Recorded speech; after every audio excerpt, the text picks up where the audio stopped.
days are cooler, nights are warmer, and I put the blame on you. Time moves slow, but my heart beats faster. When these eyes are looking right at you, you give me something to believe in, just what I needed.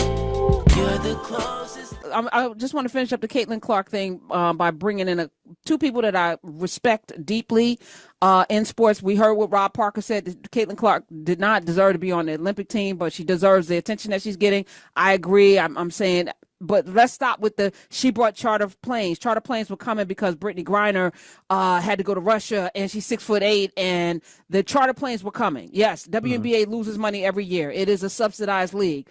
Period, right? And this may bring in more money. That's great. No one's saying not to cover her. What we're saying is to not put her on a pedestal like she's the best since Jesus, because she's not. And to put her on that pedestal is affirmative action. So either you want affirmative action or you don't. DEI, 100% DEI. Come on. She's DEI. Either you don't want DEI or you do. Like make up your minds, people. Right. And it's not taking, and whenever I get into this conversation, it's not taking away anything from her. She's DEI.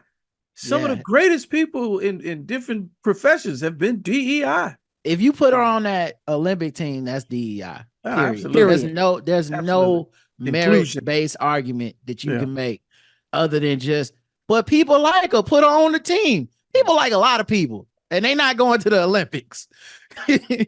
Let's say less. All right, so I'm gonna play first Mike Wilbon, another mentor, another person that I've greatly respected, how he has managed his career as a sports reporter, and I love that show that he's been doing. They still doing that show. Him and Tony Kornheiser is one of the best. PTI, bang, they got that thing down, boy. That 2-minute clock. Let's go. Well, if you notice, they are the blueprint for every sports show that's on now. Yes. With the same format. Yes.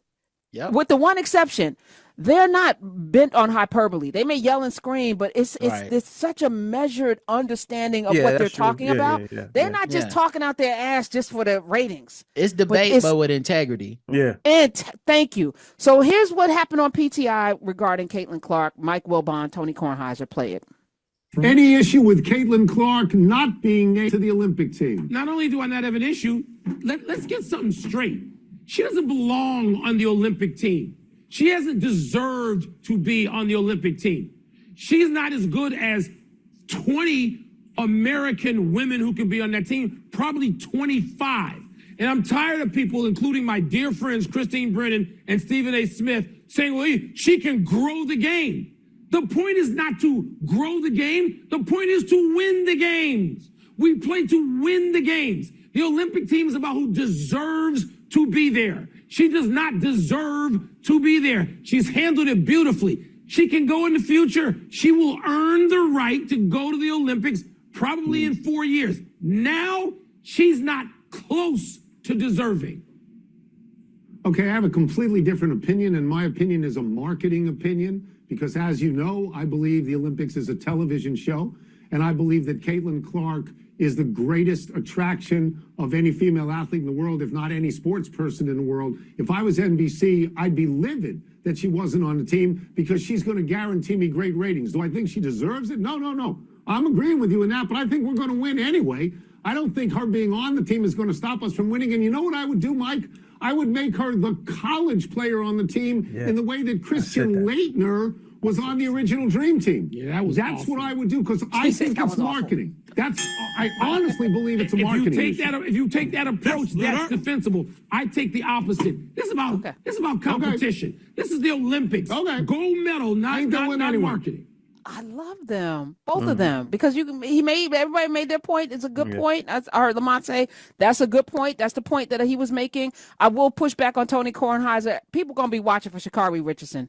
Please stop, sir. She will not be the most if she makes to the Olympics. He said the most female watch. Nope, Sha'Carri Richardson. And as a swimmer, Katie Ledecky gonna be in the Olympics. People gonna be watching for Katie Ledecky as well. Like, stop.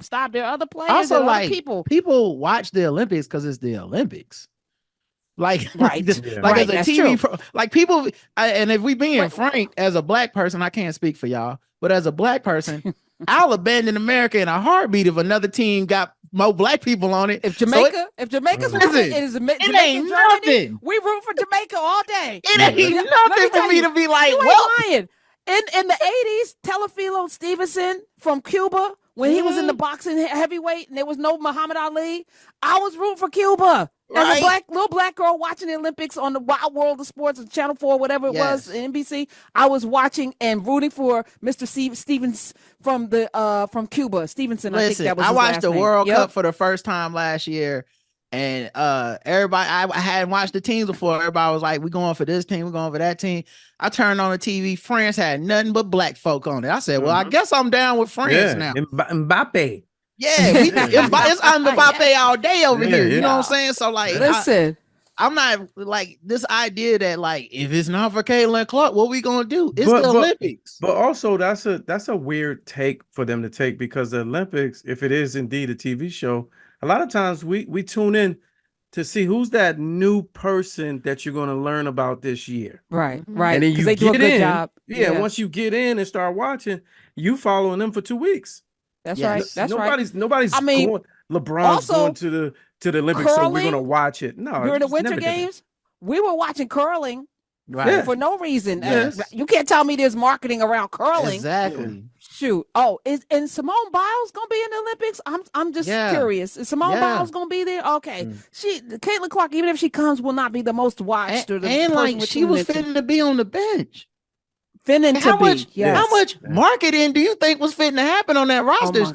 She was gonna be, if they get up 30, then you might see Caitlyn Clark. That's what was about to happen. And now her little fans that's all crazy and sycophantic was just gonna be mad and salty the whole damn Olympics that she wasn't getting to play over better players. And you think she's getting targeted and attacked in the W? Man, when they play Russia or Honduras or Lamont, let me do you one better, Lamont. When they practice. Oh well, yeah, that's when they do the blue team versus the white team, she gonna be out there getting it. You know what I mean? Like when they play Australia and Liz Cambridge. Yeah, why would you put Nigerians? Why would you want to do that to her? Yeah. You know what I'm saying? I consider myself to be a fan of her game, and even I'm like, the thing she looked like she need the most is a damn break. You know, she looked like she need a month to practice with her teammates that she just met. Maybe Indiana Fever could come out of this and look a little better before we get to the damn Olympics, who she ain't never had a chance to practice with. Some of these people been on the team for like 4-5 Olympics, man. You know what I'm saying? They like, oh, she could be better than Diana Taurasi. Diana Taurasi knows more about basketball. She'll forget more about basketball in the next month than Caitlyn's gonna learn. You can't. It's just bigger than her, and it ain't got nothing to do with her. It's above her now. All right, we're here. We're here. Let's go to Missouri, which loves company. Arthur in Missouri. Roderick Morrow, the black guy who tips Lamont King, Mr. Lamont King, KingLamont.com, is here. Hi, Arthur. Karen, man, I hate to do this, but you're wrong again, just like you were wrong about Larry Bird. Damn, you've been listening since Larry Bird. I listen all the time. You know how long you been doing this show, Karen? For 10 years. But let me. I'm wrong. How am I? Give me some facts to tell me. Back it up. Back it up. Well, first of all, you guys just went on a rant about how she doesn't play defense, getting crossed up. Explain to me how she has 10 blocks on the season. And the girl from LSU has one. Crossed her up and then went to make the layup. Listen, if you're gonna do Angel Reese has one block on the season. You're gonna do Angel Reese stats right now? Okay. Do you read the New York Times? One block on the season. That's one block. True. That's not even. So basketball is not just stats, sir. It's not stats, sir. One could even argue that, maybe a Warriors team with somebody that doesn't collect a lot of stats like a Draymond Green is probably more important than a Klay Thompson, right? Because of the intangible things that he does. But Caitlyn Clark, no, she doesn't play defense. And as a matter of fact, the New York Times just released his top rookies. She's not even number 1 or number 2. Angel Reese is number 1, the first rookie to reach 100 points and 100 rebounds this season. Angel Reese is number 1. Number 2, UConn's Huskies, Aaliyah Edwards, who plays for the Mystics. She's number 2 on this list. Caitlyn Clark comes up at number 3. Cameron Brink is number 4. Yep. And Rakia Jackson's number 5. She didn't even make the top 3 rookies. She didn't make the top 2 rookies, sir. So, Arthur, you can disagree with me, but you're wrong. Yeah. Damn. And also the big difference here, Arthur. Right. The big difference, Arthur, is that no one's asking or crying about Angel Reese not being on the Olympic team.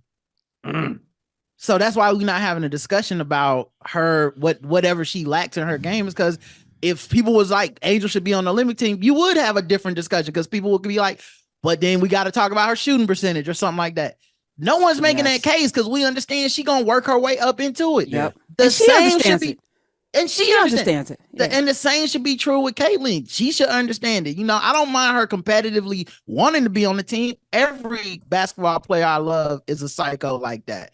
But she got to understand her pecking place. We got to understand her pecking place. We wouldn't even be having this discussion if it wasn't for her name.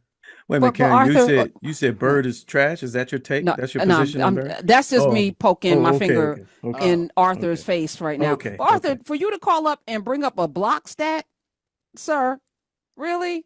Sir, He got a Arthur. You said she didn't play defense, Karen. She Come doesn't on. play defense. There's so many people. They're not worried about her. They're going at her. She ain't stopping nobody.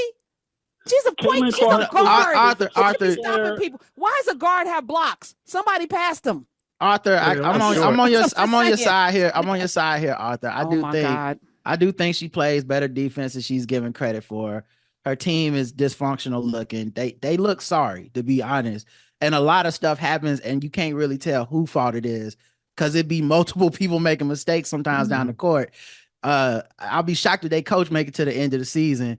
But I feel you. I don't think she's just a turnstile, but she ain't a stopper either. You know what I mean? It's not like they out here like she locking people down. Period. But I just want to know, Arthur, your passion for Caitlyn Clark is admirable. I'm just so amazed that you've put this much energy and invested this much emotion into this woman. I like that he brought Larry Bird. I would love to hear. Who else Arthur roots for. Yeah, Arthur's in a special category. He is. So I see a lot on social media. Yeah, you built different. No, yeah. What it is, us. honestly, is I think I thought in Iowa she was a great basketball player. Like Rob Parker said earlier, she was the only woman that was crossing people up step back from the logo. Please answer our question. Yeah. What are you doing? Who else you root for? Who else you root for? What other WNBA? I know Tom Brady.